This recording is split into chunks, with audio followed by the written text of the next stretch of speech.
आइए प्राचीन भारत के दो महान युगों को समझते हैं। देखते हैं इसके बारे में कितना जानते हैं। इन 10 सवालों से भारत के शुरुआती समाजों की एक मजेदार कहानी सामने आएगी।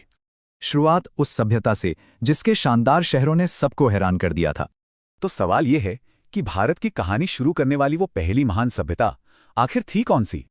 वो थी सिंधु घाटी सभ्यता, दुनिया की सबसे पहली शहरी संस्कृतियों में से एक। तो भाई, इस गजब की सभ्यता को दुनिया के सामने कौन लाया? ये थे दयाराम साहनी, जिन्होंने 1921 में हड़प्पा में खुदाई शुरू करवाई। ये शहर बहुत ही एडवांस थे, तो सवाल यह है कि वो अपना सारा अनाज रखते कहाँ थे? सबसे बड़ा अन्न भंडार मिला मोहनजोदड़ो में, जो उस दौर की इंजीनियरिंग का कमाल था। ट्रेड इनके लिए सब कुछ था। तो इनका मेन बंदरगाह कौन सा था? वो था लोथल, एक ऐसा पोर्ट जो इस सभ्यता को दुनिया से जोड़ता था। चलिए अब एक और जगह की बात करते हैं। इसका नाम ही इसकी खासियत बता देता है। कालीबंगन का मतलब है काली चूड़ियां। इसका नाम वहां मिली चूड़ियों की वजह से ही पड़ा।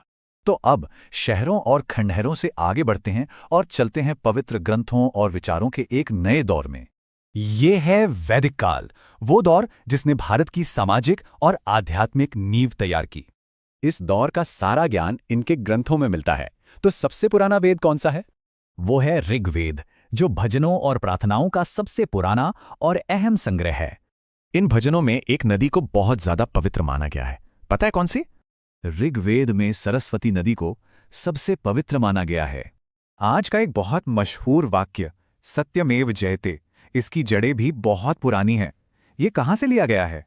ये लिया गया है मुंडकोपनिषद से, और आज यही भारत का राष्ट्रीय आदर्श वाक्य है।